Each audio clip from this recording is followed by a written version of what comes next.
présent, je propose que nous passions à la préparation physique et mentale de la méditation. Tout d'abord, il faut trouver une bonne assise, une personne, un pratiquant novice qui n'a pas la bonne assise pour méditer, qui ne connaît pas les méthodes pour asseoir la pensée sur sa respiration. Quand on ne connaît pas les préliminaires à la méditation, effectivement, on reste en surface, on ne peut pas aller très loin, on peut en sortir éventuellement déçu aussi, surtout quand cela se répète tout le temps et qu'on n'arrive quasiment jamais à trouver la paix en soi. D'où l'importance de bénéficier d'une bonne préparation, de s'accorder une bonne préparation. Alors tout d'abord, la préparation physique, la bonne assise dans la méditation, est d'avoir soit d'être assis sur une chaise tout simplement, quand on ne peut pas être assis en tailleur, ça ne pose aucun problème, et quand on peut s'asseoir en tailleur, ça permet une bien meilleure position de la colonne vertébrale, ça permet d'être totalement calé et d'avoir la meilleure gestion de notre énergie dans cette position.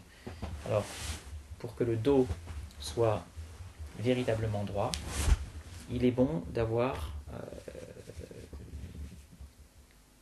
les pieds sur les cuisses, au moins un pied sur les cuisses. Mais pour une position idéale, ça demande effectivement de la souplesse, mais avec le temps, quand on pratique la méditation tous les jours, cette souplesse s'acquiert.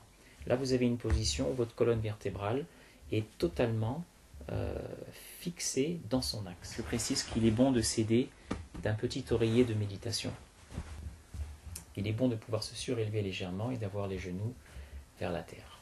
Ensuite, il s'agit de trouver son axe par un léger balancement d'avant en arrière, puis de gauche à droite.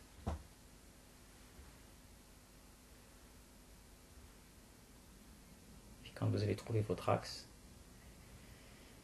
il est important d'échauffer la colonne vertébrale par un léger mouvement de tête, en regardant au-dessus de son épaule sans forcer.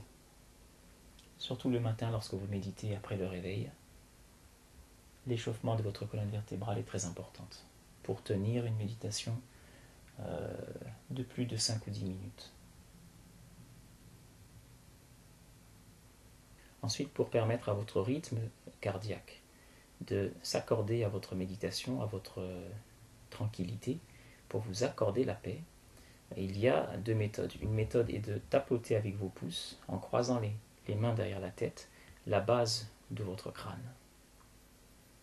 Vous tapotez en donnant un rythme. Ce tapotement va stimuler certaines glandes endocrines, fort intéressant pour votre santé quand vous le pratiquez tous les jours, et va produire de commencer à ralentir votre rythme cardiaque. Puis ensuite, vous suivez cette action par l'entrechoquement de vos dents, de votre mâchoire, sans forcer, sans contracter les muscles de la mâchoire, mais vous entrechoquez légèrement vos dents en donnant un rythme que vous allez vous-même volontairement ralentir avec vos dents pour ralentir le rythme de votre cœur, les battements de votre cœur.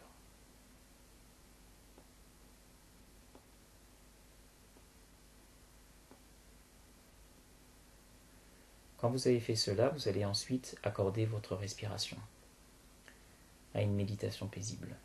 Pour cela, vous inspirez par l'abdomen et non par les poumons. Vous collez votre langue à votre palais.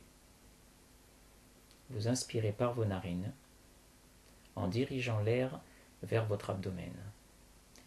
Et vous posez votre pensée sur la respiration. Les bouddhistes appellent cela chevaucher la respiration. Cela va permettre d'empêcher vos pensées d'entrer en activité. Cela va permettre d'empêcher que votre télévision intérieure ne s'allume. Le mental, dans votre préparation physique, durant votre préparation physique, votre mental n'a pas pu entrer en action. Et c'est également le but de cette préparation physique. À présent, si vous préparez votre respiration, en posant votre pensée sur votre respiration, tout simplement, lorsque vous inspirez, vous pensez « j'inspire », vous bloquez, ensuite vous expirez en pensant « j'expire ». Vous commencez votre respiration par une expiration volontaire, puissante, en allant jusqu'au bout, le plus loin possible. Cela va provoquer une inspiration naturelle sans que vous ayez à influer dessus, et vous allez trouver un rythme. Chaque expiration doit être volontaire, le plus loin possible. Vous faites cela durant 7 fois, et durant 7 fois, vous pensez quand vous inspirez, j'inspire, je bloque, j'expire.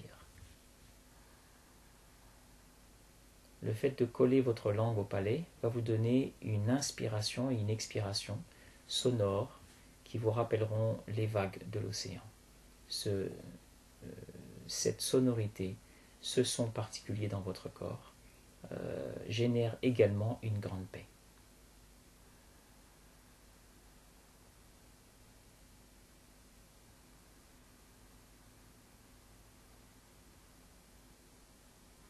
Faites cela en fermant les yeux, si possible en les gardant même mi-clos, très légèrement ouverts, concentrant votre regard entre vos deux sourcils ou sur la pointe de votre nez.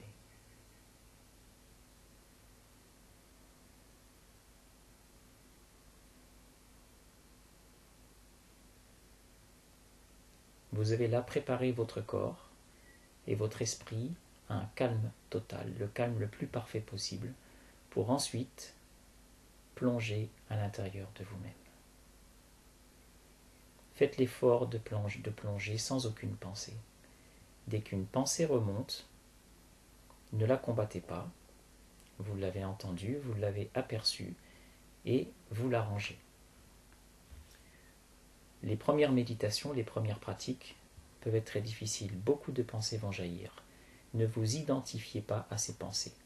Ces pensées font partie de la nature matérielle, font partie de votre vie sociale, de votre vie karmique, de vos expériences déjà vécues. Ces expériences étant déjà vécues, vous n'avez pas besoin de les revivre.